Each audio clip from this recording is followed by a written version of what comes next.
When life feels like a storm, warm greetings to all of you. Have you ever felt like you're living in a world where each day is a storm, blowing away all your plans, emotions, and the peace you've tried so hard to protect? Modern life is like that, full of pressure, noise, and overwhelming expectations. Some panic, some run away, but there are also those who stand tall, like a mountain in the wind. Their secret isn't in escaping, but in training a calm and resilient inner self, strong enough not to be shaken, deep enough to remain serene. Today, we'll explore 10 profound principles from Buddhist philosophy to help you stay calm, not only in moment of peace, but even when the storm strikes. And what's special, I'll share real-life stories of people who applied these principles and turned suffering into strength. Stay until the end. You might just find a new path for your own life. Principle 1. Everything is impermanent. Nothing lasts forever. Long ago, a man came to the Buddha and asked, "Master, how can I overcome this pain? I've lost everything. My wife, my children, my wealth, all in 1 week." The Buddha looked at him and pointed to the sky. "Look, the clouds are drifting. They come and go. Joy and sorrow are the same. Impermanence. That is the first and most essential teaching. We often think good things will stay forever.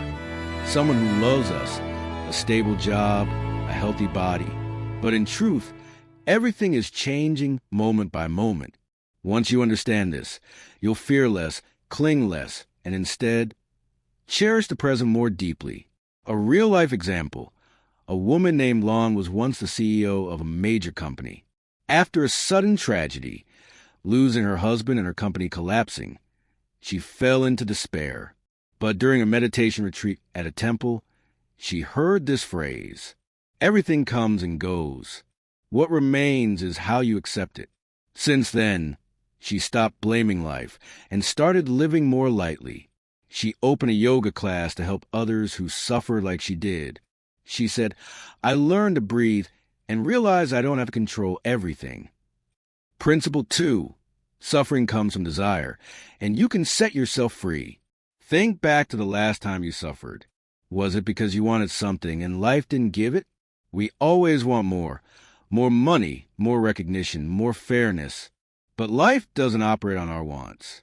It follows its own nature. Suffering comes from craving. Peace comes from knowing when to stop. The more tightly you hold, the more disturbed your mind becomes. But loosen your grip and freedom begins to flow in. A real-life story. A friend of mine, Trung, worked in finance and made a lot of money, but was always anxious. He told me, "I'd wake up each morning afraid of losing everything. And then I actually did in one bad investment." During that dark time, Trung started reading Buddhist texts. One line stopped him in his tracks. "The less you desire, the less you suffer." From then on, he simplified his life. He now works as a financial counselor, helping others avoid the mistakes he made. His lifestyle is modest, but he says, "Now I sleep well, not because I'm rich, but because I'm at peace." Principle 3. Mindfulness. Return to the present to find peace. Have you ever driven somewhere and not remember how you got there? We live most of our lives in a daze, lost in memories or worries about the future. Meanwhile, the present slips by unnoticed. But peace isn't somewhere far away. It's right here, if you know how to return to it. Mindfulness is the art of returning to the present, in the simplest way, by breathing, sensing, and being aware. Here's a small tip. When you feel stressed, pause for 1 minute. Close your eyes. Feel the air entering and leaving your body. Feel your feet touching the ground. Take a deep breath and think, "In this moment, I'm alive." A real example. Dr. Hung, an emergency room doctor working under constant pressure, shared, "I used to be mentally exhausted, but then I started practicing 5-minute mindfulness between shifts. Strangely, I became calmer, made better decisions. I became a better doctor just by breathing mindfully." Principle 4. Letting go of attachment, love without possession. There's a beautiful saying, "If you love a flower, don't pick it. Because in picking it, you destroy what made it beautiful, its freedom." We often confuse love with possession. We love someone and want them to stay forever. But the tighter we hold, the more pain we create. Letting go doesn't mean indifference. It means loving with a free heart. A story to illustrate. A father named Khan used to control his son, forcing him to attend a prestigious school and follow in his footsteps as an engineer. But his son wanted to become a photographer. Their relationship became so tense, it broke down. After attending a spiritual retreat, Khan realized, I loved my son the way I wanted, not the way he needed. He learned to let go of his expectations and began loving his son unconditionally. Today, his son is an award-winning photographer. And Khan says, I didn't just regain my son, I regained myself, lighter and happier. Wrap up for part 1. As you can see, just with the first 4 principles, life can begin to soften in amazing ways. You realize everything changes, so you appreciate and let go. You see desire causes pain, so you choose simplicity and peace. You return to the present, so your worries fade. You love without clinging, so you protect love and yourself. Principle 5. Respond, don't react. Pause before you act. Do you know what separates a wise person from an impulsive one? It's not knowledge. It's the pause, the moment you choose awareness over instinct. An impulsive person reacts based on emotions. Anger leads to yelling. Insult leads to retaliation. A wise person responds with consciousness. They pause, observe their inner state, and choose their words. Here's a real story. A woman named Ho was a human resources manager. During a meeting, one of her subordinates publicly disrespected her. She recalled, I almost slammed the table. But I remember what my teacher once said. When angry, don't speak. When sad, don't decide. She stayed silent, took 5 deep breaths, and calmly said, Thank you for your honesty. After the meeting, I'd love to hear more from you. What happened next? The employee broke down in tears and apologized for his behavior. One pause saved a relationship. Principle 6. The ego is the root of suffering. Have you ever felt hurt just because someone didn't respect you? Or felt deeply wounded by criticism, rejection, or being ignored?